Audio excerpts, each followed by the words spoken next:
જૂન માસમાં સારો વરસાદ થાય બાદ જુલાઈ માસમાં કેવો રહેશે વરસાદ, એની ઉત્કંઠા સોના મનમાં હોય છે.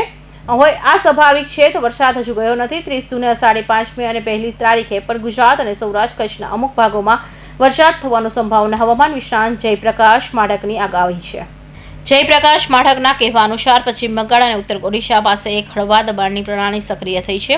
આને લીધે જેને કારણે 3 અને 4 જુલાઈ મધ્ય ગુજરાત અને કચ્છમાં ભારે વરસાદની શક્યતા. 5 જુલાઈ પશ્ચિમ બંગાળમાં વધુ એક સિસ્ટમ આકાર લેશે, જેથી ગુજરાતના અમુક ભાગો 5 અને 6 જુલાઈએ પણ વરસાદ પડશે. જયપ્રકાશ માઢકની મોટી આગાહી મુજબ 7 થી 10 જુલાઈમાં પાકિસ્તાન સાથે કચ્છમાં અત્યધિક ભારે વરસાદ પડશે અને ગુરુ પૂર્ણિમાના દિવસે એક વધુ હળવા દબાણની સિસ્ટમ પશ્ચિમ બંગાળના કિનારે પાસે બનશે, જે લાંબી યાત્રા કરીને રાજસ્થાન સુધી પહોંચશે, જેને લીધે 13 તથા 14 જુલાઈમાં રાજસ્થાન, ગુજરાત અને અડીને આવેલા પાકિસ્તાનના વિસ્તારોમાં અતિ ભારે વરસાદ થવાની શક્યતા રહેલી છે. જૂનમાં વરસાદનો ધરાવ થઈ ગયા પછી હવે જુલાઈમાં ગુજરાતમાં કેવો વરસાદ આવશે એની ઉત્કંઠા સૌને હોય એ સ્વાભાવિક છે.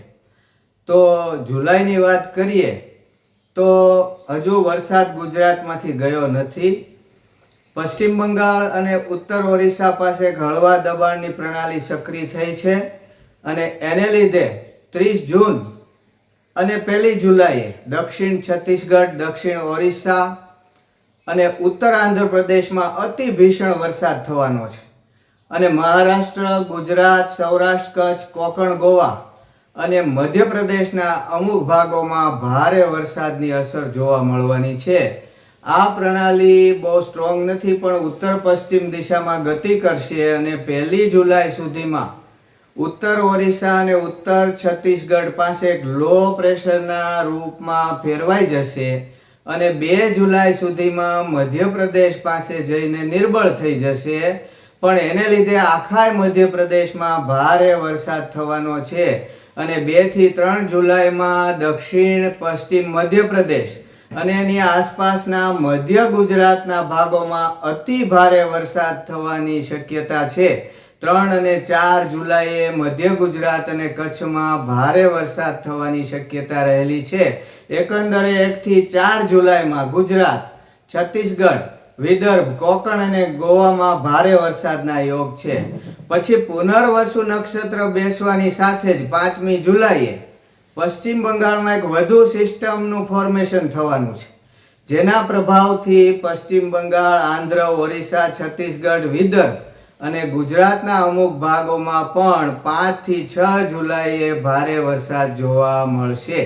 7 થી 10 જુલાઈની વાત કરીએ તો 7 થી 10 જુલાઈમાં જમ્મુ કાશ્મીર અને પાકિસ્તાનમાં સારો વરસાદ પડવાનો છે અને પૂર્વી મધ્યપ્રદેશ, ઓરિસ્સા અને ઉત્તરી છત્તીસગઢના ભાગોમાં પણ ભારે વરસાદનો યોગ છે. સાથે સાથે 7 થી 10 જુલાઈમાં સૌરાષ્ટ્ર, કચ્છ અને ગુજરાતમાં અને ખાસ તો કચ્છમાં અત્યધિક ભારે વરસાદ જોવા મળે એવી શક્યતા છે. 10 તારીખે ગુરુ પૂર્ણિમાના દિવસે પૂર્વાષાઢા નક્ષત્ર છે અને ગુરુવાર છે. તે દિવસે એક વધુ low pressure system West Bengal coast પાસે બનશે અને એને લીધે 10 થી 12માં ઝારખંડ ને ઓરિસ્સા અને પશ્ચિમ બંગાળમાં તો ભારે વરસાદ પડશે.